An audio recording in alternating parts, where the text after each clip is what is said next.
Então, já estamos aí online, apesar do Facebook ele demorar um pouquinho para ele capturar, mas agora já está aparecendo aí. Essa é a segunda aula aí da nossa lei de abuso de autoridade, não é isso? Laísa, Isso. Boa noite, pessoal. Tudo bem com vocês? Estamos aqui para dar continuidade na nossa live. Paramos aí no artigo 22. E como a questão do domicílio demandava um pouco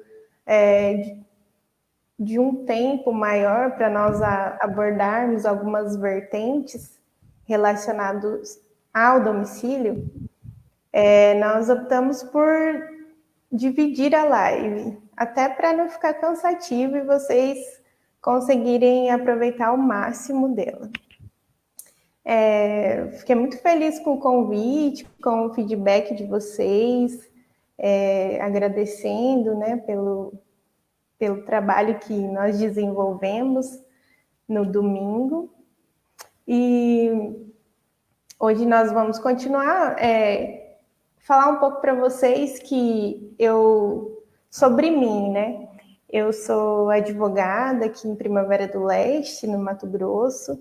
Conheci o professor Henrique através do WhatsApp, em grupos de estudo. E desde então nós firmamos aí uma amizade. O professor é muito bacana, muito atencioso, tem um conhecimento bastante profundo de determinados temas. Eu diria que ele vai lá da filosofia até o último ponto que tem do direito penal. Então, assim, ele é uma pessoa que agregou muito valor na minha vida, né? Em especial em relação aos estudos e também por ser essa pessoa bacana aí que vocês conhecem, está sempre ajudando, sempre contribuindo com o conhecimento dele. E no decorrer desse período, nós atravessamos alguns períodos assim em que, embora estivéssemos desgastados, né, porque o estudo ele demanda uma energia muito grande de nós. Aí nós fomos aí um apoiando o outro e hoje a gente pode falar que está firme, né, professor? exatamente, nossa ilustre amiga Laísa, de Mato Grosso. Eu estou replicando aqui para a galera poder acompanhar aí nossa live. Já deixei ela pública. Mando um alô aí para todo mundo. O Vitão já está perguntando se está público para ele, que ele sempre nos ajuda aí, nos lembrando, que eu sempre esqueço esse negócio, né? Agora eu tenho o Vitão aí para nos auxiliar. E aí, muito bom a Laís aí conosco. É um prazer imenso. E mandei aqui para bastante grupo do pessoal aí que cai essa lei, né? É uma lei importante. Ela é uma lei que, como a gente havia falado, né, Laís? Ela substituiu uma lei bem antiga, né, que foi criada aí no período em que o governo militar ele tinha um ano de assunção do poder, que ele assumiu em 64, né, Laísa? Isso. E aí, em 85, existe a transição, né, com o general Figueiredo, e a gente, agora com essa lei, a gente tem o Leozão na área, Jonathan, Reis, Bom Reis, né, e Henrique Pereira, que é o nosso xará aí. Essa lei muito importante porque ela certamente cai aí em vários concursos, né? Previsão do edital da PPMG tá meio agarrado, né? Um abraço aí para a advogada Gleice Andrade.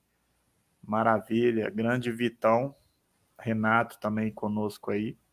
E a gente começa então analisando aí a questão aí do domicílio, né? E eu preciso passar para vocês aqui o dispositivo Vamos lá, eu compartilho para que vocês tenham acesso aí, né? E o domicílio aí, que é um termo que ele demanda uma interpretação aí, né, Laísa? Exatamente. Demanda um estudo aí, até mesmo doutrinário, né? Porque nós temos a disposição da proteção do domicílio na Constituição, então ele é para nós um bem jurídico que deve ser tutelado também, né, na esfera penal. Exatamente. E um detalhe aí que, na verdade, esse termo aí, casa, ele sofreu uma técnica de mutação constitucional, né? Então, quando você vai Isso. na Constituição, lá está escrito casa, lê-se, por exemplo, trailer, né? A gente lê aí, inclusive, aquelas disposições, eu estou aumentando para 20, para que possa ter uma letra boa para vocês conseguirem aí ler, né? E eu puxo aqui de um lado e do outro para que a gente tenha um ótimo ambiente para poder desenvolver aqui, né, a nossa análise.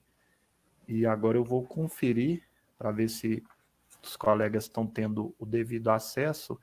Cleide, o Igor sempre conosco, Patiline online, né? Desculpa o trocadilho. E aí é isso aí, né? A gente começa analisando aí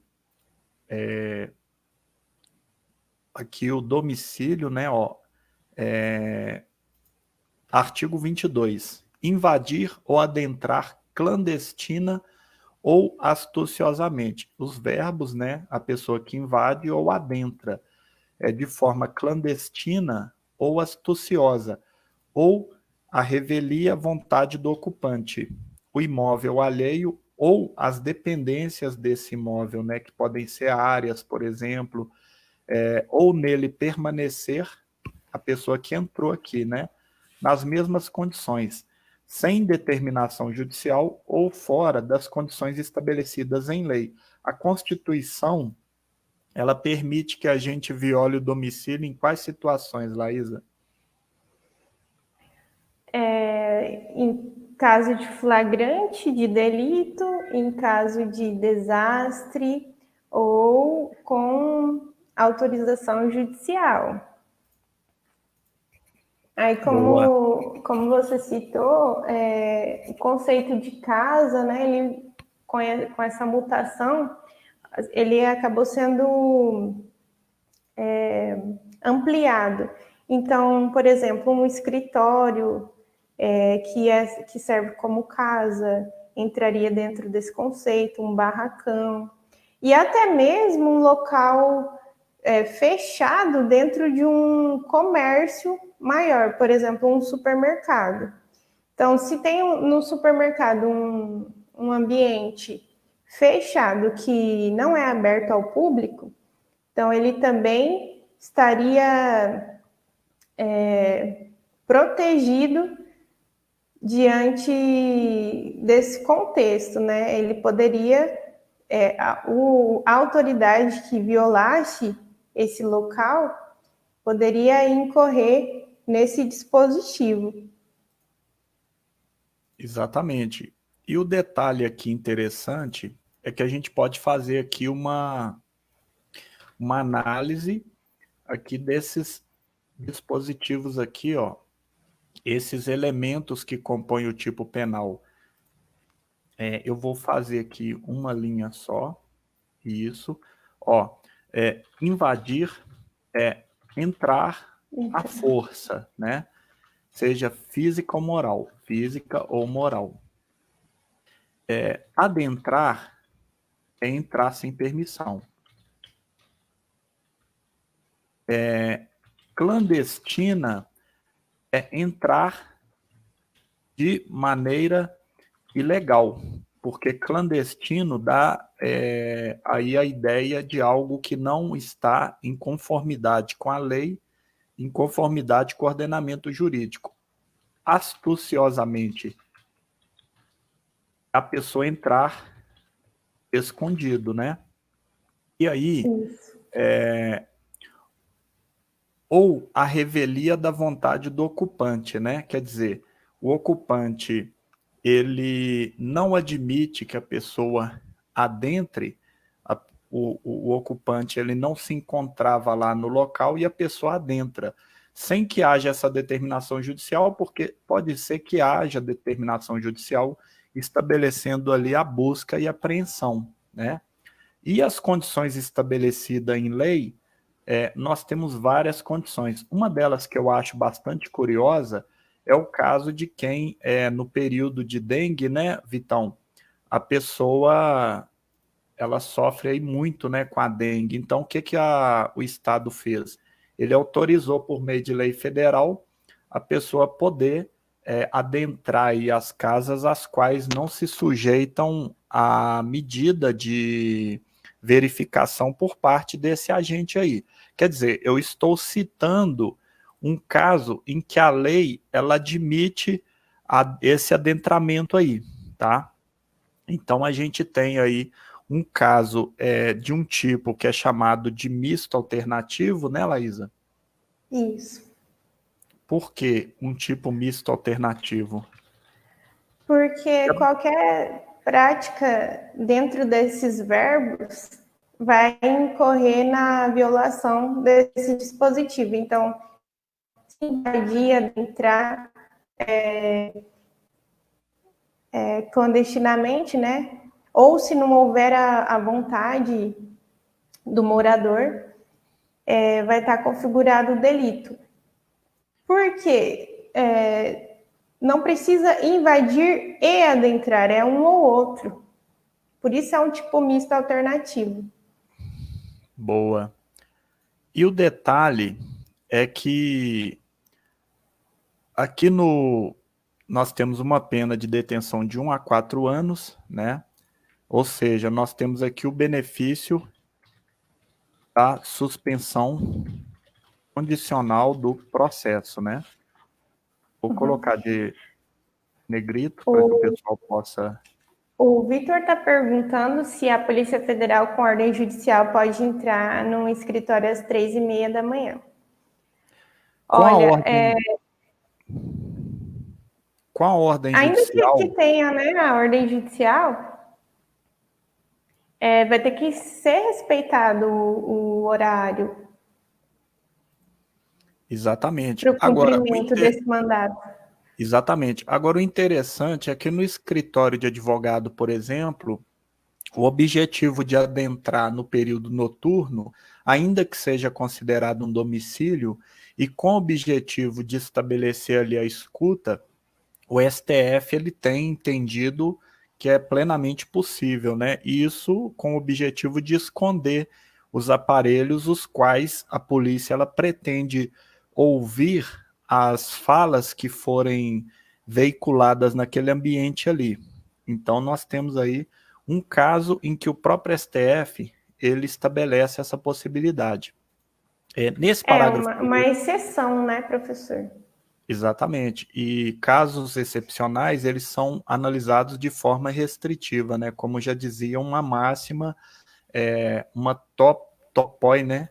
Que são formas de raciocínio em que você estabelece aí. E o escritório, Vitor, o interessante é que ele entra como domicílio. E nós temos essa dinâmica no Código Penal.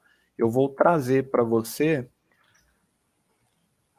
muito legal a questão referente ao escritório. Por quê? Vamos lá, a gente abre aqui o Código Penal. Olha só, artigo 150, entrar ou permanecer clandestino astuciosamente ou contra a vontade da parte, né? Beleza, não é isso que eu quero trazer. A expressão casa, o que ela compreende? Qualquer compartimento habitado, aposento ocupado de habitação coletiva, e aí é onde eu trago compartimento não aberto ao público, onde se exerce a profissão ou atividade. Nós temos aí, então, uma possibilidade da gente reconhecer o escritório como domicílio. Isso aí já está consolidado, o escritório ele é um domicílio, né? Porque o escritório de advogado, ele é um escritório qual o advogado ele tem uma certa uma questão de expectativa de sigilo, né? Quando ele fecha o escritório, não há possibilidade de adentrar. E para a pessoa ter acesso ali ao escritório, a não ser aquela sala de espera, a pessoa precisa de autorização do advogado, seja para adentrar, seja para continuar. Então eu coloco aqui numa outra cor, para que vocês possam identificar aqui. Aí, nossa, ficou uma cor muito ruim. Vamos colocar numa cor aqui. Vou colocar numa letrinha diferente. Deixa eu ver. Não, peraí. Isso, vamos botar numa letra diferente. E não mudou nada, né? Vamos botar Põe em isso aí. negrito. Negrito, Bota né? Isso, negrito. negrito e sublinhado e itálico. Isso aí, agora tem, é só para o pessoal saber, né? Aí aqui, E a diferença daí entre o abuso de autoridade e o Código Penal é porque lá qualquer um pode praticar aquele crime. O sujeito ativo, ele independe de qualquer condição. Então, qualquer pessoa pode incorrer naquele dispositivo. Já na lei de abuso de autoridade, nós temos um crime próprio, ou seja, somente pode ser praticado por uma autoridade.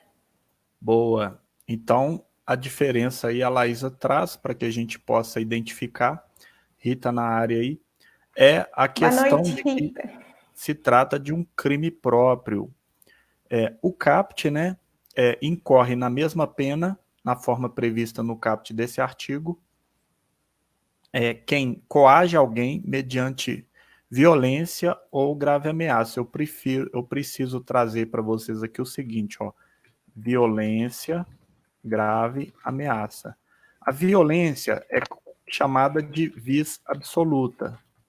Esse é um nome em latim, a grave ameaça vis relativa. A gente precisa conhecer esses dispositivos. O interessante, sempre que fala ameaça, eles usam o termo grave ameaça, né? E aí, a pessoa que adentra, né, por meio aí da violência ou grave ameaça, ela, aqui, basta que ela coaja, tá? Não precisa adentrar, não. Isso aqui é um tipo formal, porque ele não exige que haja o resultado. E aí, para quem é mais avançado, né, tipo de natureza formal. Para quem está prestando concursos mais avançados, tem essa dinâmica. Eu vou salvar esse dispositivo tudo aqui. Segunda parte, lei, abuso, autoridade, que o pessoal vai pedir depois e a gente vai ter. Aí, esse caso aqui, ó, cumpre mandado de busca e apreensão das 21 horas às 5 horas. A Constituição fala que ninguém pode adentrar o domicílio, né, para cumprir ordem judicial, a não ser se for durante o dia, não é isso, Laísa? Exatamente. E aí, dentro dessa dinâmica, a gente tem o seguinte, nós temos critérios para saber o que é dia, a doutrina bate a cabeça. Nós temos o critério físico astronômico, e aí fala que do crepúsculo à aurora, né? Isso. 6 às 18, geralmente, né? Porque o sol, às vezes, 19 horas tem sol. É raro, né? Nós temos dias aí que o sol começa às 6 horas, tem dia que o sol começa às 5 e pouca. E tem gente que usa o critério das horas mesmo, né? Das horas aí. Aí seria realmente 6 às 18, tá? E aí aqui, com variações, né? Eu vou colocar aqui, ó, com variações. Porque essa variação vai depender de quê? Vai depender do sol. Agora, o que acontece aqui é que nós temos aqui, ó, das 21 horas às 5 horas da manhã. Por quê? Lá no Código de Processo Penal, o Vitor pergunta aqui, ó, caso de apartamento, a PF pode adentrar no corredor esperado ao horário de Brasília? Ô, Vitor, no caso de apartamento, o que vai acontecer? O apartamento é uma unidade autônoma, né? Ao Vitor, o Igor, ele aposta que estão cobrando horas aqui, ó. No caso do apartamento, o que vai acontecer? O domicílio, ele é ali da porta do apartamento para dentro, porque o condomínio, ele é uma unidade conjunta. E essa unidade conjunta, ela tem partes em comum. Se a pessoa estiver no corredor, ela não está no domicílio de ninguém. Ela está na parte comum de um condomínio que pode ser acessada a qualquer hora. Beleza, meu camarada? Então, nós temos aí esse detalhe, tá? Critério físico astronômico e o critério das horas. Esse horário aqui é por causa do Código de Processo Civil, tá? Uhum. E Mas aí, aí, claro, como nós temos a norma especial já delimitando o horário, hoje ficou superada nessa discussão e, via de regra, nós temos que observar esse período para cumprimento de mandado, das 5 da manhã às 21. E exatamente, detalhe, se você começa o ato, se você inicia o ato e puder suspender, é o aconselhável a se fazer. Em últimos casos, você pode terminar a diligência, mas, em regra, é necessário que se observe esse horário aí. isso mesmo. E detalhe, né? A pessoa que tiver cuidado com a prova, né? Aquela pessoa que é cuidadosa, ela vai evitar de fazer aí essa busca e apreensão após os horários aí, de certa forma, constitucionalizados, né? Isso. Porque a Constituição, quando fala durante o dia, a gente tem um critério que ele precisa de uma análise. A prevalência do critério físico-astronômico é muito interessante, porque opa, me mandaram aqui um tanto de mensagem no outro celular, não vou abrir não, porque ele está gravando aqui, né, Laís? Aí o que É, acontece? É possível que se invalide uma busca e apreensão que inicia às 21 horas ou 20 horas, porque extrapolaria aí o critério de estabelecimento das horas. Agora, quando eu vou falar do crime, a Laísa bem disse, nesse horário respeitado ele, não é possível a gente interpretar que existe o crime de abuso de autoridade. São aí questões mais avançadas e que quem vai fazer os concursos aí de nível superior pode ser que peça alguma discussão nesse sentido e a pessoa precisa conhecer profundamente. Pelo menos conhecer isso aqui já dá uma boa base, né, Laísa? exatamente. E aí, casos aqui, me chamou lá de novo, casos aqui em que não se permite aqui, na verdade, a configuração do crime, justamente porque nós temos aqui causas que vão excluir a ilicitude do crime, né? Eu vou então colocar aqui uma coisinha legal. O crime é como se fosse um bichinho de 3 pedaços, né? Fato típico, ilicitude, culpabilidade. E aí a gente está falando deste cara aqui, ó. A gente está falando desse cara aqui. E aí a gente vai excluir o crime, a ilicitude, por consequência o crime some, se tirar uma parte aqui, ó, vamos supor que é a cabeça, daqui é o ombro, e daqui é o joelho e pé, né? Se a gente tirar uma dessas partes, some o crime. E aí, Olha é, só, o Igor está perguntando se às 20 horas, se já tiver escurecido, se poderia haver a responsabilização por danos civis. Como a dano, lei ela é taxativa e ela veio aí para delimitar esse horário, eu entendo que independente de ter luz solar ou não, mesmo que já...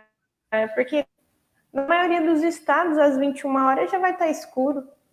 Então, eu entendo que seria possível o cumprimento, a execução dessa diligência, sem que isso resultasse, claro, dentro dos limites legais, sem que isso resultasse numa responsabilização da autoridade. Exatamente. Complementando aí, a Laísa trouxe de maneira muito acertada aí a questão, né? Porque se o Código de Processo Civil ele permite que haja nesse horário uma busca e apreensão, a única coisa que pode se fazer aí é, anular essa prova por vício, né? Tendo em vista que ela violou norma constitucional. E por isso, eu diria aí que é possível você discutir o seguinte, que nós temos a divisão, que ela, muita gente fala que ela acabou, mas o pessoal gosta dela, né? Que é a prova ilícita, prova ilegítima, e ainda dentro da ilegítima tem a prova irregular, que é a ilícita é inobservar direito material, a Constituição é direito material, a ilegítima é inobservar direito processual e a irregular é inobservar o procedimento em processo penal.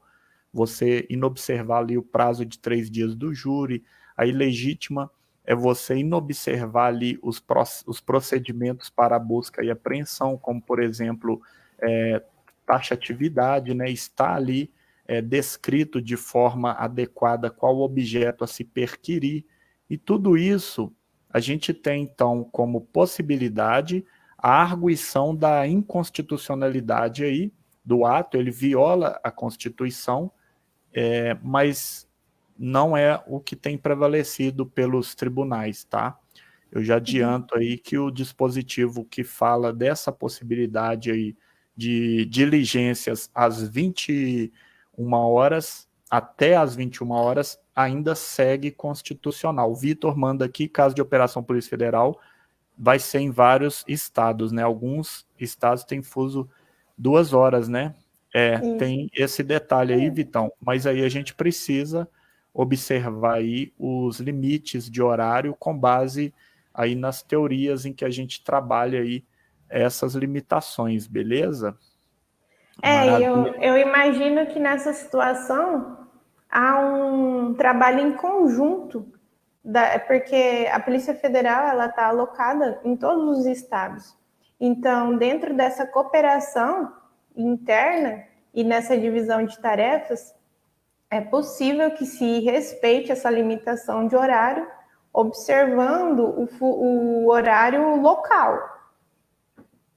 Isso mesmo. E a minha casa tá caindo aqui, mas deixa eu arrumar. Tipo, caiu tudo, mas estamos firmes aqui ainda, tá? Mero acidente, beleza? Tipo, o cenário todo tá caindo aqui, tá? Mas aí a gente já se Calma, recompõe. respira.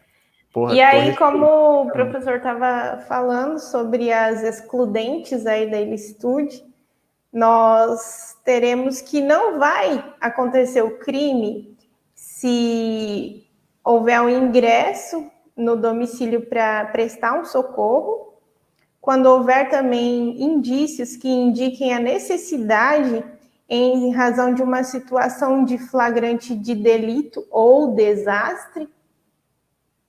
E então, nesses casos, se você ingressou para prestar um socorro ou você tinha indícios de que estaria ali acontecendo uma situação criminosa de flagrante ou um desastre, nessas situações é possível que a autoridade ingresse no domicílio sem incorrer em nenhum crime. Maravilha. É interessante essa disposição, né? Flagrante delito. Eu vou colocar aqui. Ninguém será preso, senão, aliás, a casa é asilo inviolável, né? Ninguém podendo penetrar sem consentimento do morador. Eu gosto de repetir o dispositivo, que eu decorei essa porcaria. Aí, o que acontece? Salvo em caso de flagrante delito. Flagrante delito, eu divido delito em crime e contravenção, tá? Contravenção.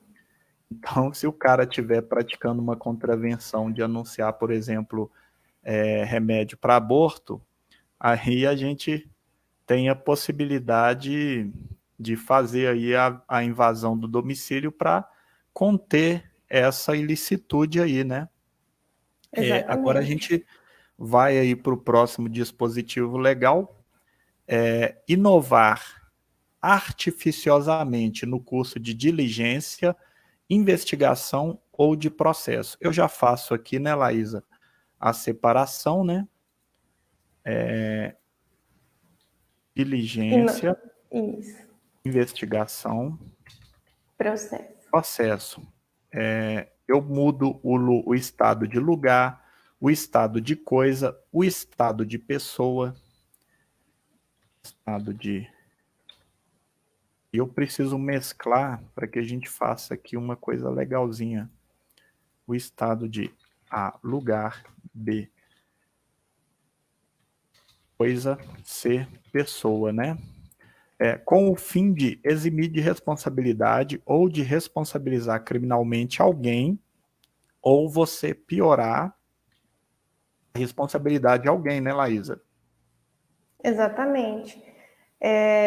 Tem esse especial fim de agir, que deve ser observado, esse elemento subjetivo da autoridade. Então, se ele deseja eximir a responsabilidade civil, administrativa de alguém, ou onde tenha sido ou havido um excesso no curso da diligência, ou até mesmo omitir dados para agravar a responsabilidade de alguém, ele tem esse dolo específico, então ele vai incorrer nesse dispositivo. É interessante também observar que as inovações trazidas pelo pacote anticrime, eles trouxeram também essa dinâmica de se observar a cadeia de custódia da prova. Então, esse tipo penal aqui que nós estamos analisando vem para infirmar a necessidade de resguardo dessa cadeia de custódia. Maravilha. E aqui, inovar artificiosamente é você enganar, né? Seja uma diligência, uma perícia, seja uma investigação por parte da polícia, seja um processo, né? Você mudar aí um corpo. O Igor, ele fala que existe um crime similar no Código de Trânsito Brasileiro, né? Assim como há Isso. também no Código Penal um crime dessa natureza. Eu vou lá no Código Penal para que eu possa buscar o dispositivo e a gente possa conhecer quem não conhece, né?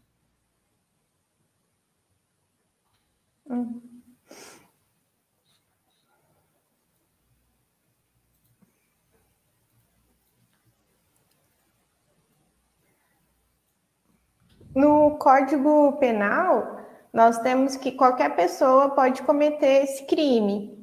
E lá a intenção, esse dolo específico, esse especial fim de agir, ele está na intenção de induzir o juiz ou o perito ao erro. Enquanto que na lei de abuso de autoridade nós temos, como já dito, crimes próprios, né, que só podem ser cometidos por autoridade, e o concurso de agente tem que respeitar essa dinâmica de haver uma autoridade também no polo que pratique, né, esse tipo penal, essa violação, essa inovação artificiosa. Então há essa diferença. No Código Penal eles querem induzir a erro o juiz ou perito. E o Já detalhe, aqui é mais em relação ao curso da diligência do processo ou um procedimento administrativo. Exatamente. E o detalhe é que o Código Penal, ele encerra aqui o processo civil e o administrativo, né?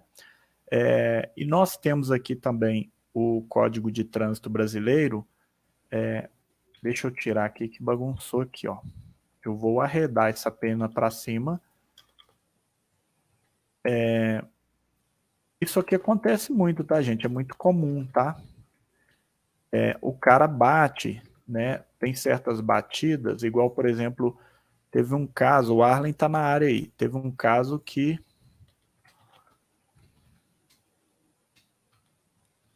Deixa eu ver se eu vou encontrar aqui. Teve um caso que a bola bateu e amassou o carro, né? Deixa eu ver aqui.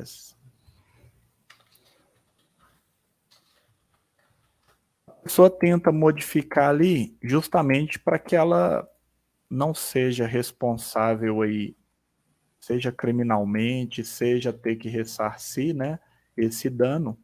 Aqui nós temos um exemplo que a bola bateu no veículo, né? Então a pessoa vai e chuta a bola para outro lado para fingir que foi outra coisa. Isso aí realmente a gente incide aqui, ó, no dispositivo do Código de Processo do CTB, Código de Trânsito Brasileiro, beleza? E voltando para o crime de abuso de autoridade, você tem as finalidades, né, Laís? As finalidades específicas. Essas finalidades aí, elas têm que estar presentes. A pessoa, ela pretende agir por meio de uma forma enganosa para que ela cause aí esses resultados aqui, ó. Ela exime-se de responsabilidade, ou seja ela civil, né? Seja ela criminal, porque aqui, ó, exime-se de responsabilidade. Aqui é a civil ou administrativa, ou responsabiliza criminalmente alguém, ou seja, imputa alguém aqui uma responsabilidade, ou piora a responsabilidade de alguém. A gente descendo Acho que aqui. aqui nós poderíamos, por exemplo, imaginar numa diligência, num, numa inquirição, ou até mesmo quando a revista pessoal da polícia e esse policial venha implantar alguma coisa no agente que está sendo ali revistado, seria esse caso, né, professor? Ele está Exatamente. inovando, ele está trazendo Boa. um elemento para que se agrave ou se impute uma responsabilidade sobre aquela pessoa. Isso aí é o caso do flagrante forjado, né? Isso, exatamente. Maravilha. E aí, figuras aí que são equiparadas, né, incorrem na mesma pena quem pratica a conduta com o intuito de a pessoa, ela exime-se de responsabilidade de caráter civil e administrativa por um excesso que foi praticado aí nessa busca e apreensão, por exemplo, né, ou por um Sim. excesso numa revista. Então, a pessoa, ela destruiu, ela estragou alguma coisa, ela violou o estatuto do servidor e ela pretende eximir aí dessa responsabilidade, né? E também a pessoa que omitir dados ou informações ou divulga dados ou informações incompletos para desviar o curso da investigação, o curso... Uai, resultados da web, escutou aí não, né? Eu acho que meu celular está mexendo sozinho aqui. Eu não sei porquê. O Google, de certas palavras que a gente fala, a gente ativa determinadas coisas lá, né? Então aí Sim. nós temos... Tá beleza a minha câmera aí? Ah, tá bacana aqui. Agora tá. Então, a gente tem aí casos, né, em que a pessoa, ela divulga aí, ou ela omite informações. O objetivo é o quê? O objetivo é apenas confundir, né? Quer confundir aí para prejudicar aí a investigação, né? E o artigo 24, a gente desce aqui para o artigo 24, né? Constrange Isso. alguém sob violência ou grave ameaça o funcionário ou empregado de instituição hospitalar, seja ela pública, seja ela privada, a admitir para tratamento pessoa cuja óbito já ocorreu, né? Qual que é o Isso, objetivo aqui? O fim de alterar local ou momento do crime. E aí prejudica a apuração do crime, né, Laísa? exatamente. Quando a pessoa considera morta, Quando é paralisado,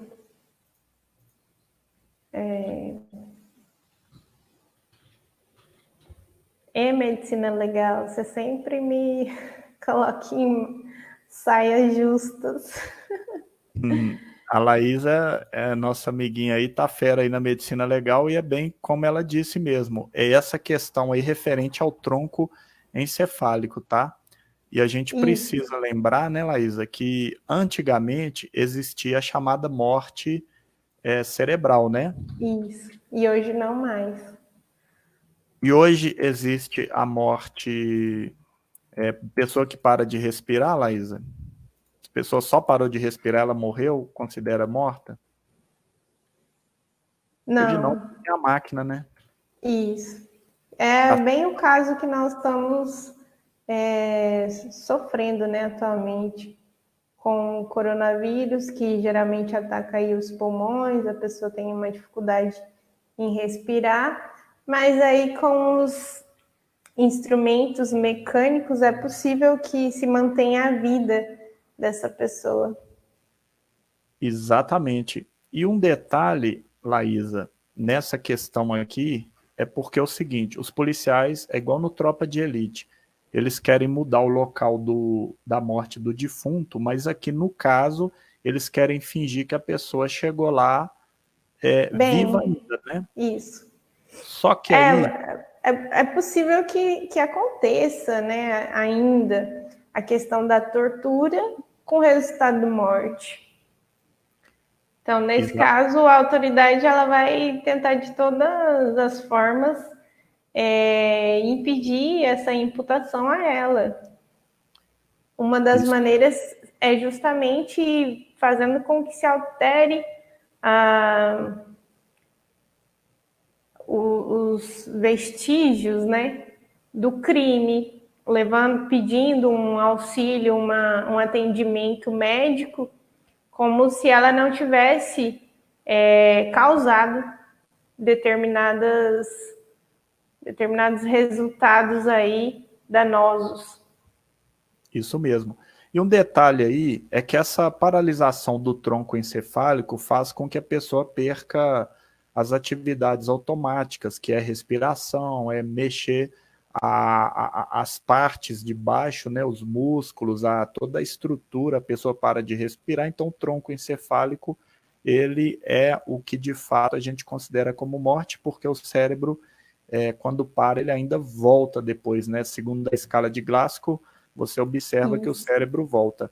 Aqui, Laísa, nós temos aqui, ó, eu vou colocar aqui, o pessoal vai ficar com medo, vai sonhar à noite, mas não tem jeito, né, Laísa? Nós temos aqui a chamada mancha de hipostase, né, Laísa? Isso. Então, isso Ela, aqui, ela se fixa depois de 12 horas, né? boa. Nós E temos aí a mancha ela de. vai ajudar aos peritos a identificar a posição em que houve, a posição em que ficou o cadáver a priori. Se Pelo mexer, né, menos Laísa? A se mancha mexer dá fixou. para. Exatamente. Maravilha. Então, se levar a pessoa morta para o local, e aí detalhe, né, Laís? Olha só, é constranger sob violência ou grave ameaça, né? Se a pessoa ela não utiliza a violência, aí, claro, a gente não tem esse crime do abuso de autoridade e nem temos o crime de constrangimento ilegal, porque o crime de constrangimento ilegal também exige violência ou grave ameaça, né? O Uhum. crime de constrangimento. Mas aí, claro, pode ser esse crime aí da própria lei de abuso de autoridade, né? Aí, ô Igor, nesse caso, se a pessoa ela leva o detento sabendo que o detento morreu, porque senão aí faltaria o dolo, né? Aí nesse caso, se ela leva, o que que a gente teria? Nós teríamos aí o dispositivo anterior, né? Que é aqui inovar, né, no custo da diligência e aí, por óbvio, eximir-se de responsabilidade, beleza? Exatamente. Maravilha, nós temos que lembrar desse aspecto, né? A pena aí, né, Laísa, é de 1 a 4 anos, além do que a gente tem aqui, ó, além da pena correspondente à A violência, não é isso, violência. Laísa? Exatamente. Que é um caso aí de subsidiariedade expressa, né? Então, se a pessoa, por exemplo, bate no enfermeiro, dá soco na cara do enfermeiro, né, Laísa? Vai acontecer o que aí, né? Vai responder também pela lesão. Isso. E o sujeito passivo aí, além do Estado, né? Nós temos também aí esse funcionário público, né?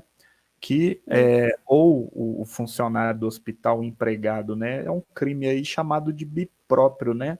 Porque a gente precisa aí de estabelecer aí, de um lado, a pessoa que é a autoridade, né? É o bipróprio, né? A gente tem que colocar isso aí.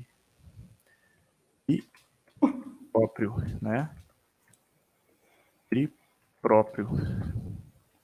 Sujeito ativo especial, sujeito passivo especial. Isso aí o pessoal cobra, a gente precisa conhecer isso, né? As provas têm cobrado nesse nível e é uma coisa que não é tão complicada e até as provas de ensino médio costumam cobrar isso, né? Se o sujeito ativo, que é quem pratica a conduta, né? E aí a gente vai para o artigo 25 aqui, né, Laísa? Pode ler ele Artigo aí. 25. Proceder à obtenção de prova em procedimento de investigação ou fiscalização por meio manifestamente ilícito. Aí nós temos uma pena de 1 a 4 anos e multa. No Exatamente. parágrafo único, nós temos aí que também incorrerá nesse crime aquele que fizer o uso da prova em desfavor do investigado ou fiscalizado com prévio conhecimento da ilicitude. Então, a pessoa sabe que essa prova foi obtida por um meio ilícito e mesmo assim ela tenta utilizar dessa prova em Isso mesmo. desfavor do investigado ou do fiscalizado. A gente tem aí, pessoal, um caso em que no Brasil, né, é, a gente não admite as provas obtidas por meios chamados de Ilícitos. ilícitos, né? Ilícitos, pessoal, Uhum. é o que viola a lei, viola princípios, né? E aí Isso. você tem ilegítimos, viola o processo penal, né, Laísa? As normas de processo Isso. penal, e irregular viola as previsões no processo penal de caráter específico, né? Você observa na irregular o processo penal, mas viola algumas regrinhas ali. E a ilegítima, você despreza o processo penal. E o ilícito, aí assim, a gente precisa saber que na Constituição, direito fundamental, a pessoa não ser processada por é, uma obtenção de prova ilícita, né? Eu trago aqui para vocês um detalhe aqui, quer ver?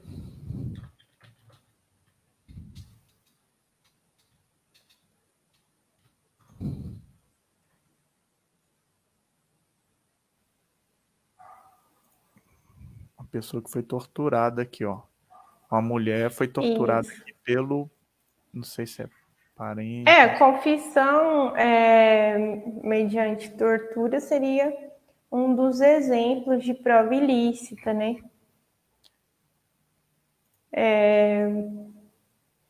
Assim como A mulher foi abandonada aí pelo namorado, tá, gente? Mas ela tá viva. moça bonita, né? Foi torturada aí por ele, né? Apesar que é o seguinte, né? A gente tem a tortura e a tortura tem algumas finalidades. Aqui, nós temos aqui um outro caso aqui de tortura. O que a gente quer contextualizar aqui, né, Laísa, é o seguinte: você tortura a pessoa para que a pessoa possa dizer algo que ela sabe, por exemplo, né? Então, nesse caso, vai acontecer o quê? A prova, ela vai ser ilícita, né, Laísa? E aí, ela é Exatamente. ilícita e tudo que dela derivar, né, Laísa, é ilícito. É a mesma coisa aí que a gente já deve ter falado aqui. Não, eu falei na lei de tortura, quando eu comentei. Imagine É uma porque árvore. vai ser isso.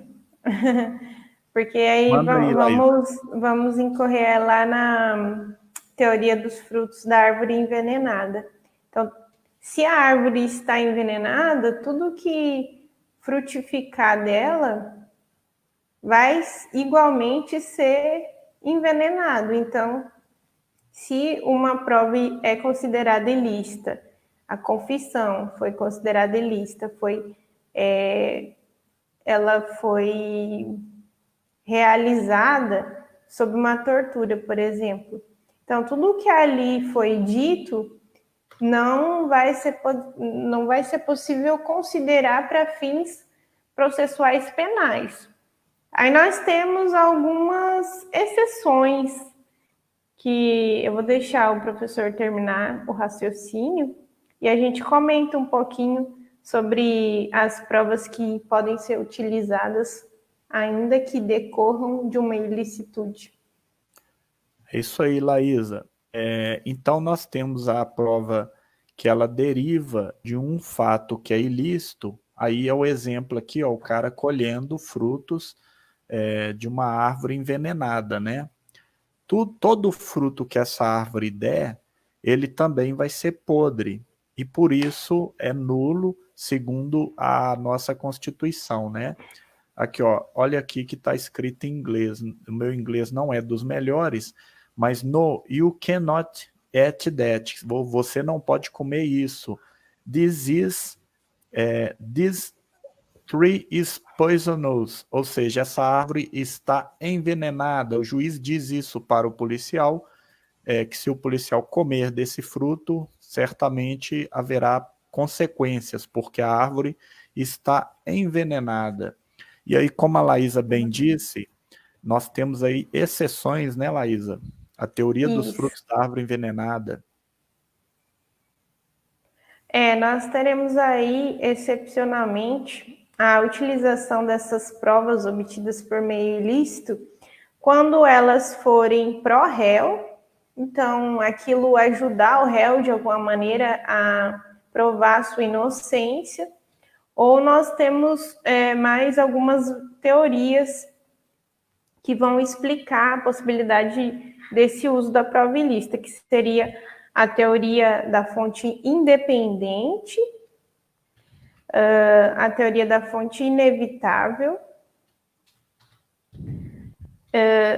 teoria da mancha purgada ou do nexo causal mitigado, em que poderíamos fazer a utilização dessa prova. A fonte independente é aquele conhecimento que se tem do mesmo fato por outro meio.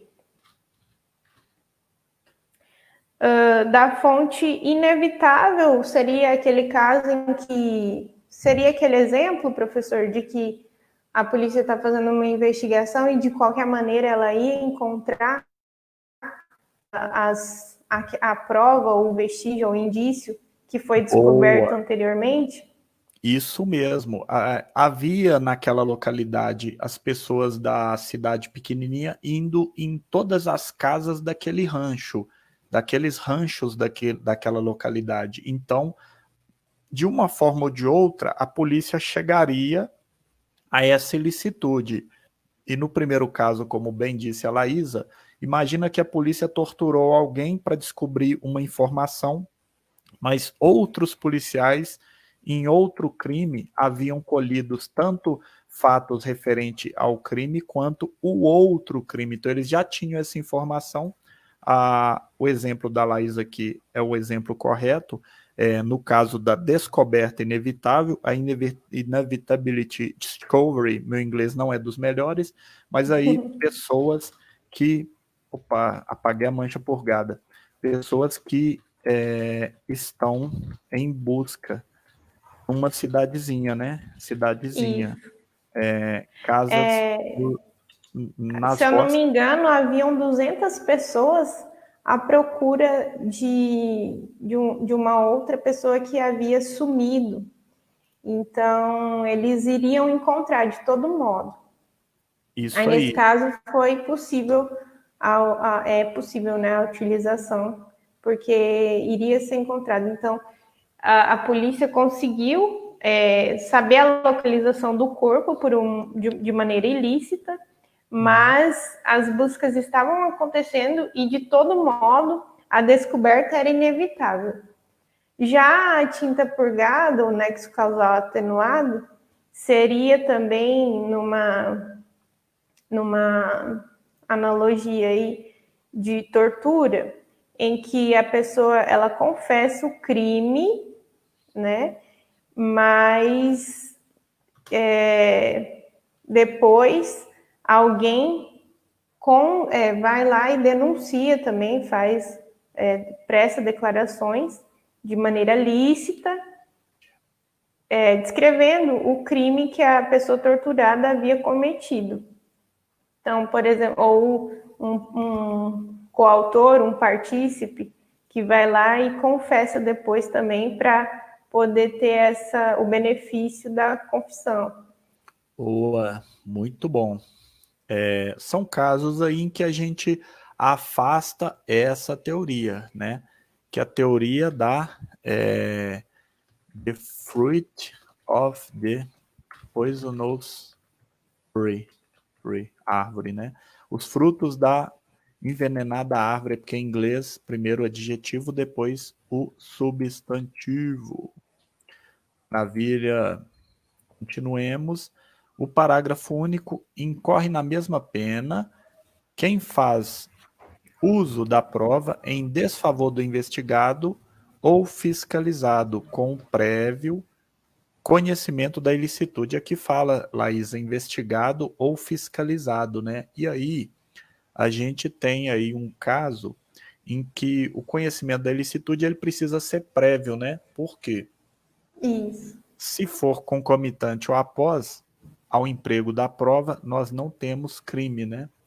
Então, a Exatamente. pessoa tem que saber que é crime, né? Ela E precisa ter esse conhecimento. exatamente.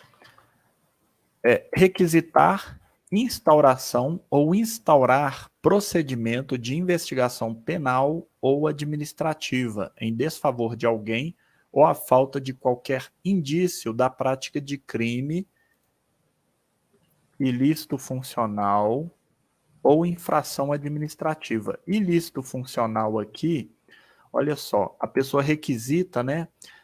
Falta qualquer indício, né, da prática aí desse crime, esse ilícito funcional, servidor público, ou infração administrativa, como, por exemplo, a pessoa que dirige um veículo e estava para responder um procedimento em razão de algum problema no volante, né? Nós temos aí, por exemplo, o caso da pessoa que excede aí o limite, né? Minha mãe dando aparecer na área aí. E aí nós temos esse caso, né, em que a gente tem uma investigação ou instauração desse procedimento, né? O interessante que a gente tem que lembrar desse caso aqui é quem é que pode requisitar essa instauração, Laísa, da investigação aí. Nós temos aí no Nós processo. temos aí as autoridades muito próximas, né, que pode cometer esse crime aí, o delegado e o promotor. Também agora, um detalhe interessante é o caso do próprio juiz, né, Laísa, que ele requisita aí a instauração, né, do inquérito, e aí a ideia de que isso aí viola o quê? Viola alguns princípios constitucionais, né? Isso, Como o juiz deve ser imparcial. Então, como que ele vai requerer a abertura de um procedimento que ele mesmo vai julgar? isso mesmo, viola então o princípio da imparcialidade e, por consequência, o princípio Do juiz não. acusatório, né? Aí, Isso. para eu poder explicar para os coleguinhas que não são do direito, e aí eu botei aqui que o meu Word eu preciso atualizar ele. Ele pediu a tremazinha, mas não existe a trema mais. Então, aí o que que acontece? É porque é o seguinte, né? Quando tem um restaurante, a pessoa que vai fazer o almoço lá para vender, ela é uma, e quem está no caixa cobrando a comida, a alimentação é outro. Porque quem está no caixa, ele está com a mão suja de dinheiro, ele não pode ir lá fazer o almoço, né? Então nós temos separação de função. No processo penal é a mesma coisa. A pessoa que está julgando o crime, ela não pode envolver na função do outro. É essa separação aí que é importantíssima, e a gente precisa saber isso. Não é simples para quem é de fora da área assim, do direito, mas a pessoa precisa lembrar que existe as funções aqui, que é o quê? Funções de julgar, acusar e defender, tá? E antes, essas funções eram todas feitas pela mesma pessoa, que era o sistema inquisitivo da época da Idade Média. Quer ver? Inquisição, né? Inquisição, o próprio cara que acusava defendia e no final o réu era condenado, né? Então, a gente Aí nós, em criminologia, por exemplo, nós teríamos a síndrome do. Dom É, Casmurro, isso. E dos entendeu? quadros paranoicos, Isso, onde ele acaba por. A finalidade dele não é descobrir um crime, é validar o entendimento inicial dele de que a pessoa cometeu um crime. Então, ele fica buscando provas para confirmar aquela decisão inicial, tanto de abrir um procedimento quanto de determinar as diligências no transcorrer do processo. isso mesmo. Então, a gente diz que esse período bonito que eu estou mandando aqui para vocês é o chamado período da Inquisição, em que o juiz ele acusava e ele julgava, né? Olha só que chique, as pessoas se queimando aqui, né? E a população toda assistindo como se fosse um filme, né? Essa era a vida antigamente. Hoje O, as coisas estão mais organizadas, né, Laísa? isso, até mesmo a questão do pacote anticrime, em que há alguns dispositivos ali suspensos que visam que o magistrado que tem contato com a parte de procedimental de investigação, que ele não seja a pessoa que vai julgar o caso, que vai dar uma sentença condenatória ou absolutória, enfim. Mas eles tentaram convalidar o sistema acusatório, trazendo essas inovações que precisam de inúmeras correções, inúmeros meios de se fazer vigente, porque na atual sistemática que nós temos, seria muito difícil que fosse que o que eles trouxeram de inovação legislativa vigorasse efetivamente. Então, a questão do juiz das garantias, ele vem justamente para isso, para separar essa função de juiz que atua na fase investigatória, permitindo determinadas diligências, do juiz que vai proferir o julgamento. Exatamente, porque veja, gente, a gente tenta trazer para vocês aqui o entendimento do que é esse tal de sistema acusatório, e a gente só consegue saber, às vezes, o que é uma coisa quando a gente sabe o que é outra, né? Por exemplo, a gente sabe o que é, por exemplo, calor, o que é sede, quando a gente precisa de beber água, né? E aqui é a mesma coisa, olha só, um cara que acusa, ele mesmo é quem defende e ele mesmo é quem julga. E aqui uma pessoa que não tem acesso ao que está acontecendo do processo e as pessoas aqui da sociedade acompanhando como se fosse um espetáculo, né? E aí hoje não tem isso aqui não. Hoje tem um juiz de um lado que só julga, só julga, só julga. Como a Laísa disse, do outro lado um promotor e mais ali um advogado que faz a defesa e o réu tendo acesso a tudo, né? Que é a publicidade aí. Então, quando se requisita aí instauração ou visa instaurar um procedimento investigatório de infração penal ou administrativa em desfavor de alguém, a falta de qualquer indício da prática desses ilícitos, certamente observando aquelas finalidades que a lei traz, a pessoa ela vai estar praticando o crime de abuso de autoridade, né? Porque o certo é o quê, gente? Se a pessoa ela vai instaurar o procedimento, ela tem que fazer primeiro uma verificação. No Código Processual Penal, nós temos a O VPI, verificação né? preliminar, né, Laísa? Isso, que é a verificação da procedência das informações.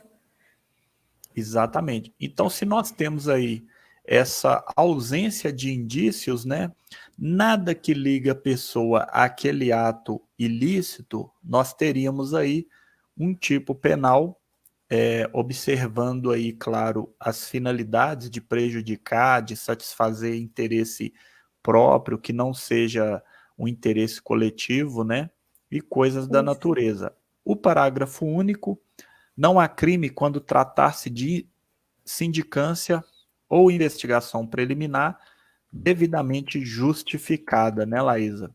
Que seria justamente fazer esse VPI, essa indicância, para verificar se está sendo cometido algum crime ou alguma infração administrativa. Então, nesses casos, não vai haver crime, porque é preciso que se faça preliminarmente isso para que se ingresse, que se inicie um inquérito policial, por exemplo. Isso mesmo. Divulgar gravação ou trecho de gravação sem relação com a prova que se pretenda produzir, né?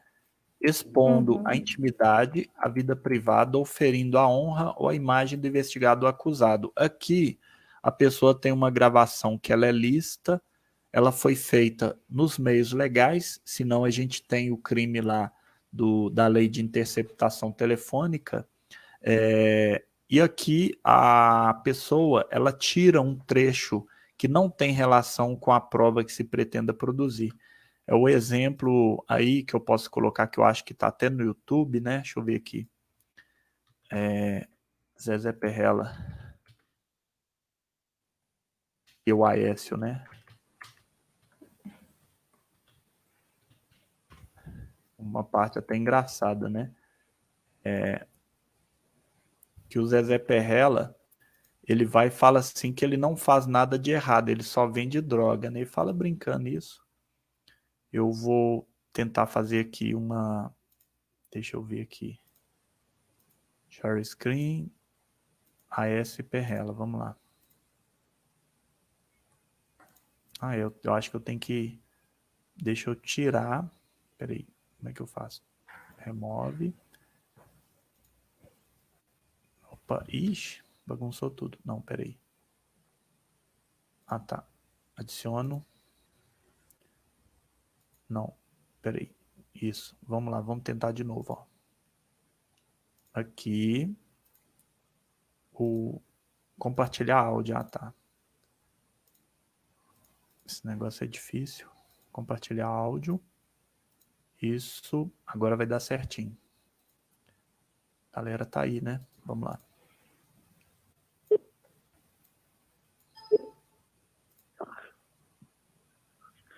Alô? Alô? E aí, chefe, tudo bem? Já tá bom? Tudo bem. Eu estava no voo com você. Não, tudo bem. Deixa Deixa eu te falar bem rapidamente aqui. Eu acho que eu não preciso provar o quanto eu sou teu amigo na vida, né, cara? Então eu vou te falar aqui como amigo, com a liberdade de amigo. Eu achei, olha, poucas vezes eu vi declaração tão escrota, Zezé, como essa que você deu na Itatiaia hoje, que me passaram aqui. Porque você, a pretexto de se defender, você coloca... Eu mando para você aí, eu mando a declaração para você aqui. A não ser, Zezé, que a sua campanha foi financiada na Lua ou pela... ou pelo Eu sou agressão desse negócio. Eu postei no meu Instagram. Eu acho que a hora, Zezé, agora é o seguinte, ó, é hora de separar o joio do trigo. Porque tem uma bandidada que assaltou o Brasil, tem gente que fez campanha, né? Como é que você acha que você chegou no Senado? Sua campanha foi financiada do mesmo jeito que não. Não, e corretamente. Mas não tem nome de ninguém, né? Não, ao contrário. Você julgou, Zezé? Não, faltava. Você julgou todo mundo na lama, né? Tava com essa lama que é todo. Você nos igualou, você me julgou no campo do PT, dos picaretas todos, como se você tivesse sido eleito, Zezé, né, por uma ação divina ou financiado aí pela semente lá sua, pela quentinha do homem. Mas, pô, nossa campanha foi a mesma, Zezé. Então, numa hora dessa, cara, é hora de ter solidariedade. E mostrar, ó, tem que separar o joio do trigo. De uma maneira que eu encontrei isso. Agora é o seguinte, meus amigos que você esteja fora, acho maravilhoso. Eu vou dar uma entrevista nesse sentido. Agora, na verdade, eu posso ter sido seguinte, porque na verdade eu sou muito agredido pela galera do helicóptero até hoje, rapaz. Eu sei. Eu só trafico droga. Aí fala assim, eu só trafico droga, olha que engraçado. Muito agredido pelo helicóptero até hoje, rapaz. Eu sei. Eu só trafico droga. Ele falou assim, eu não faço nada de errado, eu só trafico droga. Só. Aí, ele falou até brincando assim, né? Porque você pegou o negócio de um helicóptero lá de droga, né? Mas aí, o que acontece? A gente tem aí essas de gravações que elas não estão ligadas diretamente à prova, né, Laísa? Isso. E aí vai ser esse caso aqui. Porque se tiver relação com a prova, aí nós temos o crime da lei de interceptação telefônica, né? Exatamente. E aí, porque a interceptação, se você interceptar de maneira inadequada, ou o caso do servidor público que interceptar, ele der conhecimento aí às demais pessoas, nós teríamos lá o crime, porque nós temos previsão de sigilo, vejamos lá, né?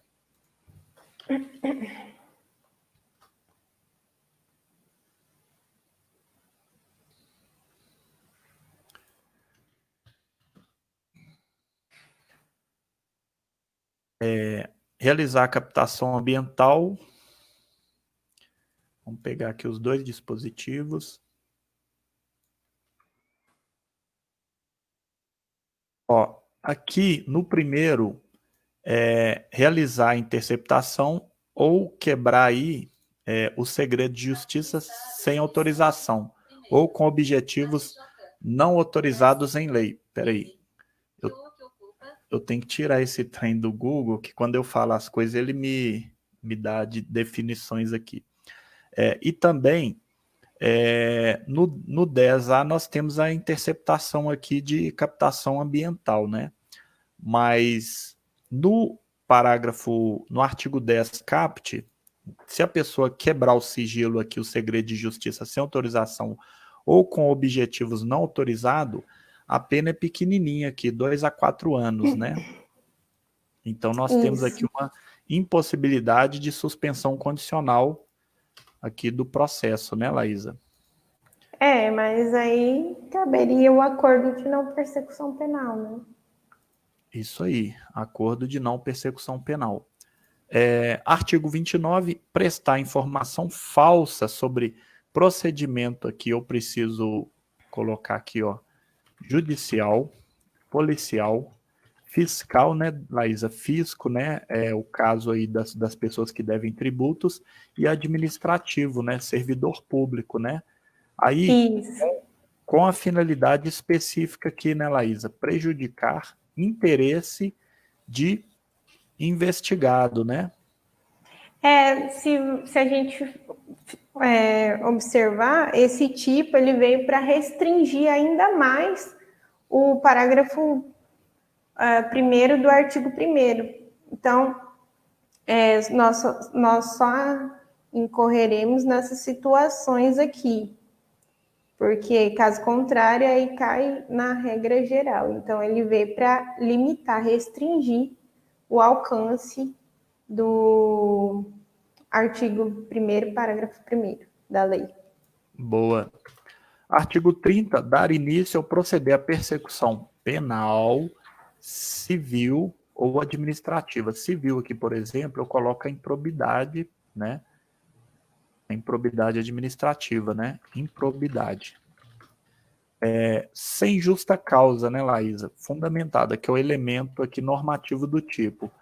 Ou contra quem sabe inocente.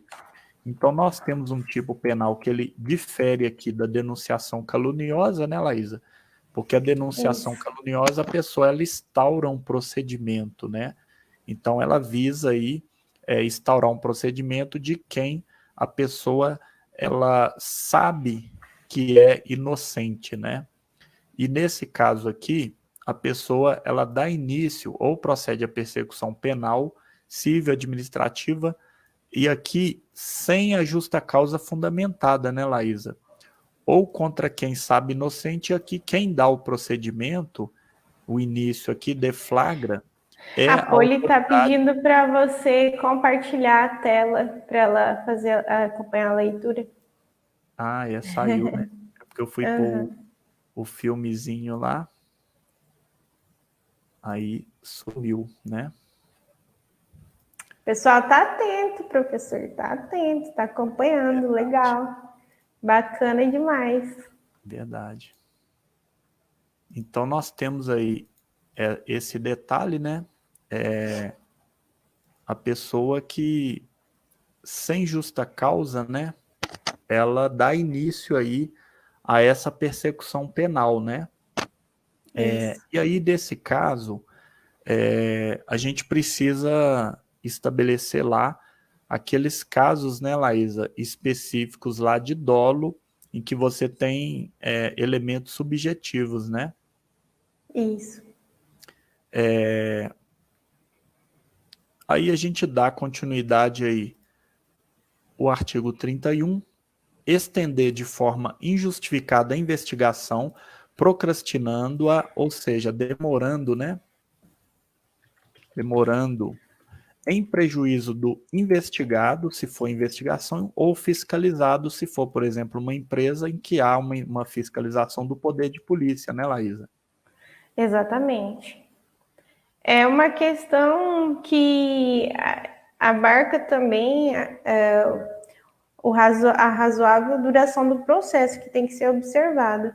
Mas, infelizmente, no nosso atual contexto, até acredito que por falta de pessoas mesmo trabalhando para o deslinde na intenção de finalizar esses procedimentos, acabam que vão se acumulando e realmente excedem o prazo para finalização. Mas aí nós temos que verificar, como a gente tem enfatizado, que havia dolo, havia um especial fim de agir nessa procrastinação, nessa demora, porque em que pese a lei determinar prazos para que se finalize os procedimentos, é muito difícil que esses prazos eles sejam cumpridos à risca. E as pessoas, as autoridades responsáveis por esses procedimentos, elas não vão poder ser prejudicadas também por uma falta até mesmo de pessoal. Exatamente. E sem falar também que essas expressões aí, né, injustificadamente, isso são conceitos jurídicos abstratos, né? E aí a Sim. gente sabe que muitas das vezes as investigações elas têm prazos diferentes, né, nas demais legislações. E um outro Uhum. aspecto importante é que nem sempre vai depender muito do caso concreto, né? O que ele vai trazer para que a gente possa de fato dizer que houve uma demora. Muitas das vezes há Uhum. inúmeros investigados, inúmeros casos a serem apurados, e aí não há que se falar nesse crime, né, Laísa? Exatamente. Não é uma Cara, simples operação aritmética, não é uma simples matemática de passou tantos dias, é uma demora injustificada. Não, geralmente a autoridade que excede no prazo, ela consegue, de maneira legal, fundamentar essa demora na conclusão dos procedimentos. isso mesmo. Incorre na mesma pena quem, inexistindo prazo para execução ou conclusão do procedimento, o estende de forma imotivada, né? Imotivada é que não há motivo bastante suficiente para tal. Procrastinando, que é demorando, né? E isso aí é em Uhum. prejuízo do investigado ou fiscalizado. E aí tem que comprovar o prejuízo, né, Laísa? Para que haja o crime aí. Então é um crime aí de natureza aí concreta, né? Sim, e aí essa pena ela vai caber até mesmo a transação, né, professor? Isso aí. E o detalhe é que a pessoa vai precisar comprovar isso, porque os prazos, esses casos aí que não há prazo fixado, a gente vai precisar fazer uma análise de razoabilidade. O meu celular tá maluco, toda hora falando aqui resultados de uma pesquisa. Eu não sei como desativar isso. Quem tiver aí souber, né, depois passa para a gente aí o conhecimento aí dessa licitude aí do celular, tá bom? 32, o vetado, e depois veio aí uma promulgação posterior porque cassaram o veto. Negaram ao interessado, o defensor desse interessado e o advogado, o defensor aqui dativo ao público, e o advogado, acesso aos autos de investigação preliminar, também ao termo circunstanciado, quando a pessoa pratica crimes com pena até 2 anos, que aí se sujeita aí ao GCRIM, né, Juizado Especial Criminal, ao inquérito ou qualquer outro procedimento que investiga aí infração penal, civil ou administrativa, e também, né, impedir a obtenção de cópias, a não ser o acesso a peças que tratem aí de diligência que está em curso, porque se a diligência está em curso, investigação está em andamento, aí não há possibilidade, a não ser quando termina a investigação, junta isso num documento, aí a pessoa tem que ter acesso, isso já tinha súmula falando, e agora a lei ela traz aí esse detalhe, né? Ou que acesso a ou que indiquem realização de diligências futuras, né? Ou seja, a pessoa não tem acesso nem a diligências em curso. Eu vou fazer um quadrinho, Laísa, para que a gente possa aí facilitar o entendimento Ótimo. pessoal, tá? Diligência. Assim, é necessário que a defesa tenha acesso aos autos, é imprescindível que isso seja disponibilizado. Contudo, as provas que possam ser frustradas se o advogado, o defensor, ele tiver acesso a essas determinações, é plausível que elas fiquem sob sigilo até que haja, né, a finalização e a juntada nos autos. E em relação a diligências futuras, é interessante que a lei preveja, que determine, que seja taxativa, estrita. Então, já fica mais fácil de se trabalhar quando a literalidade ela ajuda também tanto a quem está ali sob o comando do procedimento, quanto quem precisa fazer a defesa, seja do investigado ou de eventual pessoa que já esteja presa. Então, esse sigilo ele se torna imprescindível sob pena de se frustrar a diligência. E agora eu aprendi uma coisa legal aqui, ó. Eu mostro os comentários que são... Eu vi, levei um susto caramba, até. eu lacrei aqui agora, viu? Muito legal, que aí depois no YouTube a galera toda tem acesso aqui às coisas. Eu preciso estar fazendo aí esse controle aí de tudo, do comentário, e a doutora Laísa nos ajudando, e a gente avançando aí e apresentando para vocês aí o maior número de recursos possíveis, né, para que a gente possa aproveitar ao máximo essa nossa experiência. E aí, essa questão aqui das diligências em cursos e também as diligências que ainda acontecerão, como, por exemplo, a interceptação telefônica, uma busca e apreensão, isso, a parte, ela não vai ter acesso. Então, isso aqui não é crime, tá? Agora, os demais aqui, a pessoa precisa ter acesso, né, Laísa? Isso. Se já está tudo concluído, não há óbice a entrega desses documentos para quem necessita, né, de realizar aí sua defesa, seja no âmbito administrativo, seja porventura no início da ação penal. Bacana demais. Exigir informação ou cumprimento de obrigação, inclusive o dever de fazer, exigir a pessoa fazer algo ou exigir a pessoa não fazer algo, sem expresso amparo legal. Exigir que a pessoa, por exemplo, se submeta aí a uma revista sem necessidade, ou exigir que a pessoa deixe de ir no supermercado. A pessoa está caminhando, a autoridade para ela e diz, você não vai no supermercado, mas por que não? Eu não quero, né? Então é o não fazer, tá? Sem que haja aí, né, Laís, um expresso amparo legal. Se for, por exemplo, um amparo aí referente ao Covid, não pode, porque senão você vai tá indo num local em que ele está agora, a partir desse presente momento, restringido por um decreto do governador. Então, vamos interditar aquele estabelecimento, você não pode ir lá. Tudo bem, então a pessoa ela está tendo que cumprir aí um decreto, né? Mas se não foi isso, a pessoa está praticando esse crime, né, Laísa? Esse crime seria o crime da carteirada, né? Vulgo.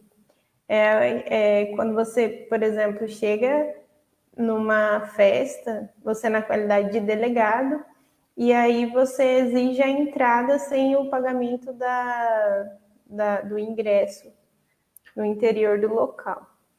Aí nós temos aí que fazer tomar um cuidado para fazer a diferenciação, porque pode ser que esse crime seja, na verdade, uma corrupção passiva ou uma consulção. Então, tem que analisar os elementos, né, que compõem aí esse tipo penal.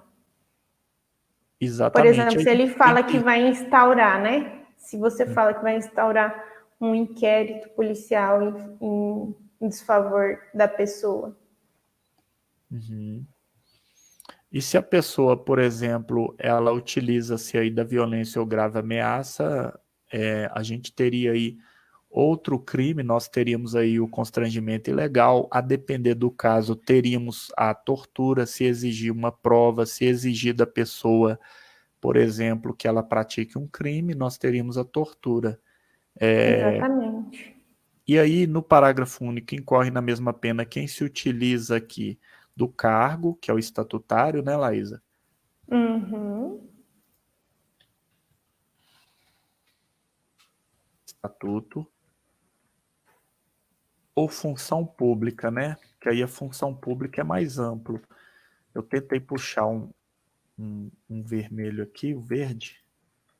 Ou função pública, né? Por requisição, contrato, né? Entre outros. Ou invoca a condição do agente público para quê? O objetivo é eximir de obrigação legal, ou seja, deixar de enfrentar uma fila para pegar um determinado benefício no SUS, por exemplo, ou obter vantagem ou privilégio indevido. A pessoa quer, por exemplo, igual o pessoal faz com, né, o pessoal chama os exércitos policiais de cigano, que chega na padaria pedindo as coisas, né? Então, isso são privilégios que eles são indevidos, porque se vai dar à pessoa, não é pela questão do cargo. E aí é como a Laísa disse, pode ser que considere até um tipo mais pesado, a depender do que a pessoa exige, né, Laísa? Exatamente. O 34, 35 vetado, 36, decretar em processo judicial a indisponibilidade de ativos financeiros em quantia Isso. que extrapole exacerbadamente o valor estimado para satisfação da dívida da parte e ante a demonstração pela parte da excessividade da medida, deixar de corrigi-la, ou seja, a parte mostrou que está errado, aí a pessoa deixa de corrigir, né, Laísa? Então, de um lado, Aí nós temos que o causador, o agente, a autoridade desse tipo aí seria o juiz, né? Que ele isso está mesmo. decretando em um processo judicial. Isso. E nós temos aí como títulos públicos a moeda, né? Nós temos aí as commodities, né? Que é, por exemplo, o gado, a soja. E nesse aspecto, o magistrado, o que que ele faz? Ele acaba tornando aí indisponíveis aí ativos financeiros, né? A empresa ou a pessoa dona desses bens, ela não pode vender, ela não pode fazer nada, né? Ela simplesmente o juiz vai lá e bloqueia, né, Laísa? E isso Exatamente. sem que o juiz observe aí o valor devido, né? O juiz vai muito além. E aí, quando se exige dele uma correção, o que que ele faz? Simplesmente ele decide, eu estou mostrando aqui o comentário do Naldinho, que está marcando o pessoal, e aí o juiz, ele decide simplesmente fazer o quê? Ele decide cobrar esse valor altíssimo, apenas 1 a 4 anos. E aí, praticamente, o penúltimo crime, né, demorar demasiada e injustificadamente no exame de processo que se tenha requerido vista em órgão colegiado, com o intuito de procrastinar, ou seja, demorar o seu andamento ou fazer retardar o julgamento, tá? Então, ou demora o andamento do processo ou retarda o dia que ele for julgado. Então, aí são os chamados órgãos colegiados e a gente pode aqui estabelecer aí, né, Laísa, uma série de órgãos colegiados aí, né? Aí nós temos os tribunais estaduais, os tribunais superiores. Tribunais administrativos, tribunais judiciais, né? Tribunais Isso. de conta, né? E a Aí no caso parece que é o relator, né? Pelo menos nos tribunais judiciais, parece que o sujeito ativo aí seria o relator, que ele pede vista e fica ali segurando o processo para que não se dê andamento como deveria. Exatamente. E aí nós temos igual o STF, a gente vê muito isso, né, Laís? A pessoa tá ali, você tem um julgamento, aí às vezes um ministro ou outro pede ali A vista, vista, né? E aí quer dizer o quê, né? Quer dizer que ele quer que o trem não anda, né? E aí você tá ali, exatamente. aí chega no outro ministro, vai lá, pede vista também. É uma loucura, né? Ninguém tem controle disso. Aí por isso que o processo demora, né, Laís? Então é muito complicado isso, tá? Então, se tá lá no órgão colegiado, a pessoa ela pede vista. Ah, eu peço vista, né? E aí guarda esse processo, aí tem que bater na porta dele e pedir para que ele não incorra nesse tipo penal, né?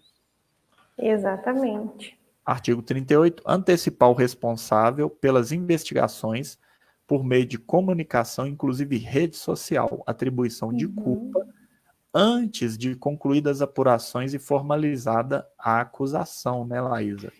Exatamente. Aí as autoridades estrelinhas, né, que querem aí ganhar curtidas e tudo mais, elas estão aí vedadas legalmente de antecipar essas conclusões que não tiverem sido formalizadas no seu contexto geral.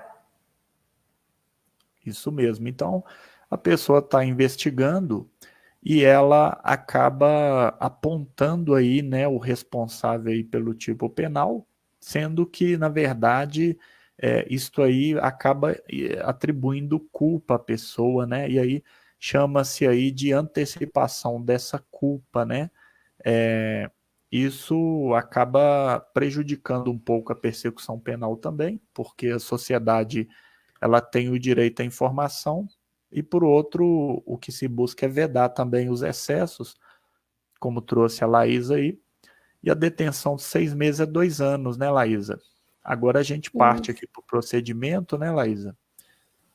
E a lei, ela traz Exatamente. o procedimento próprio, Nós vamos ter aí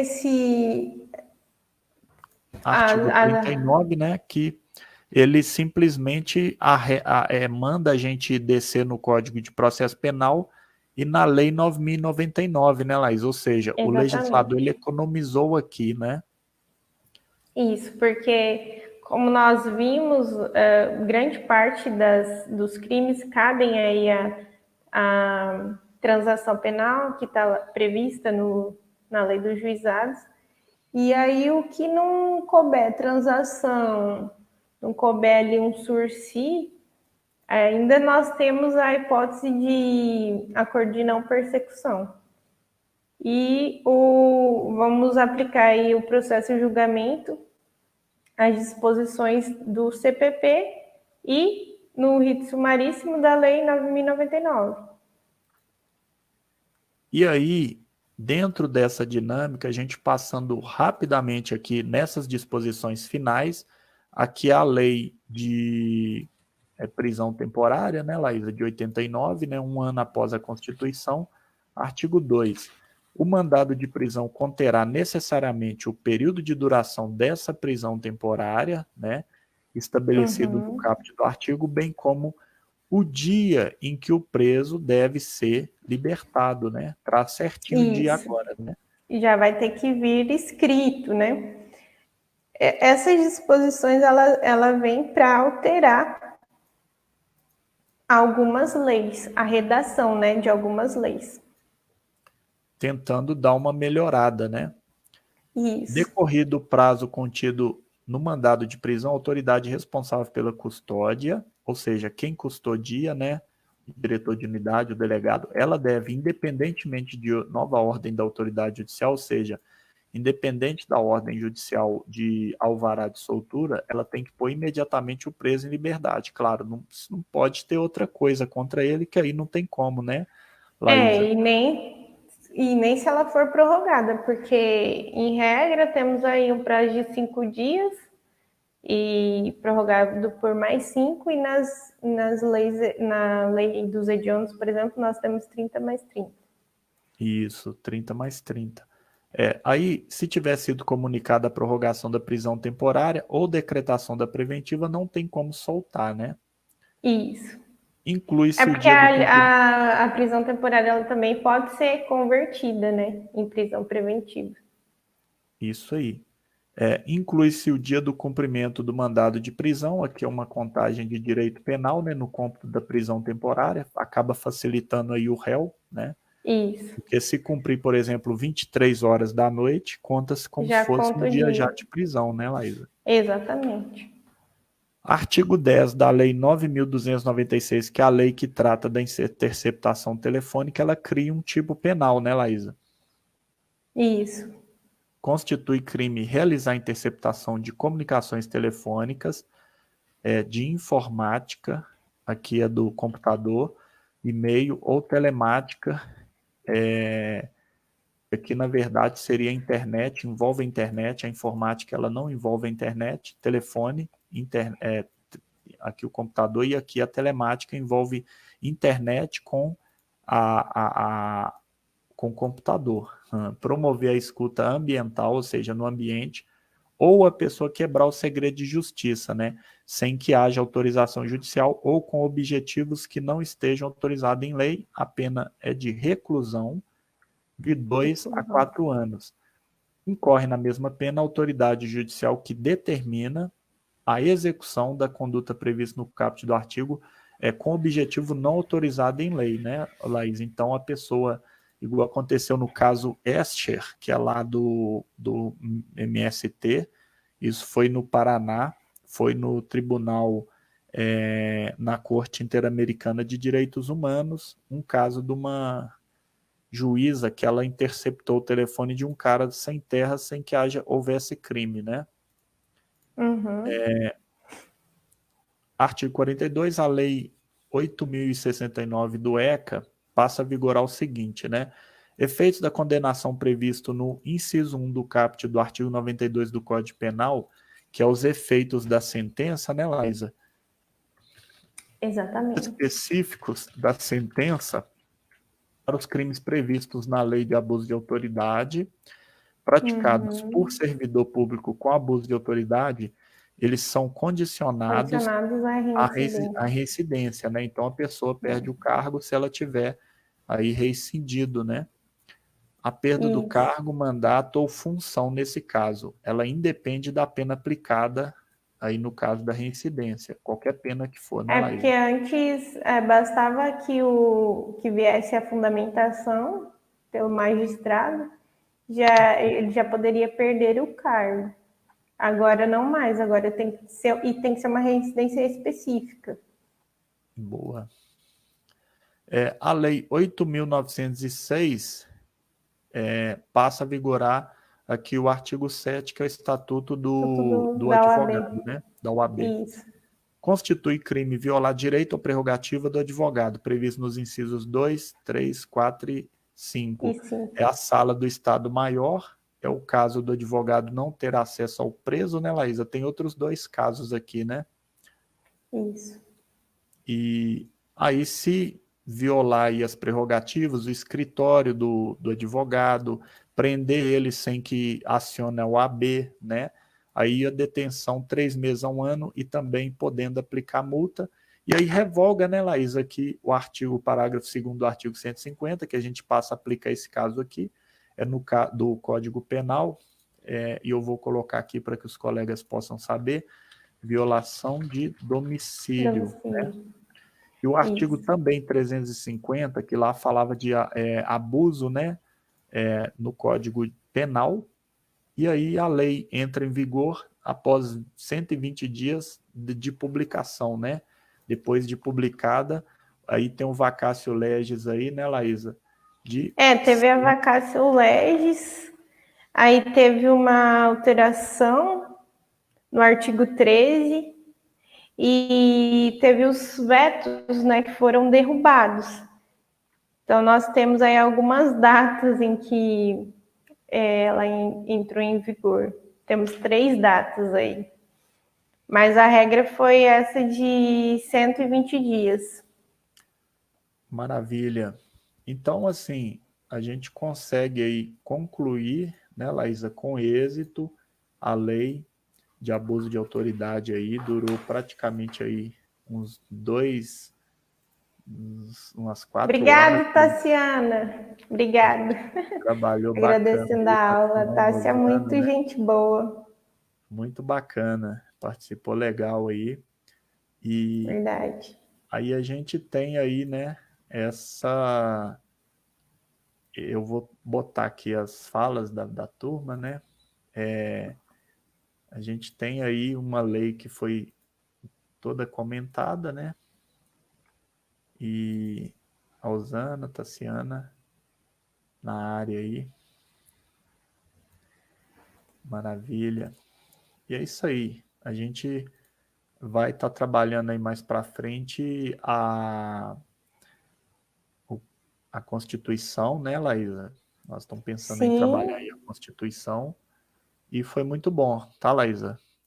Muito bom a sua participação. Então, agradeço aí, professor, por mais essa oportunidade. A gente está comentando aí uma lei, uma coisa que a gente gosta demais, né? Falar sobre as peculiaridades aí do direito. E pode contar comigo, sempre que você quiser a minha companhia para trabalhar qualquer lei, código, enfim, estou à disposição. vai ser uma honra muito grande ter de novo conosco aí a Laísa. E é isso aí. O Vitão aí também na área, a Rita, né? Muito bom aí a galera. Vou botar aqui os comentários. A Vanessa também conosco aí. É isso aí, pessoal. Então, um grande abraço, Laísa. Um abraço, galera. Tudo de bom. Abração,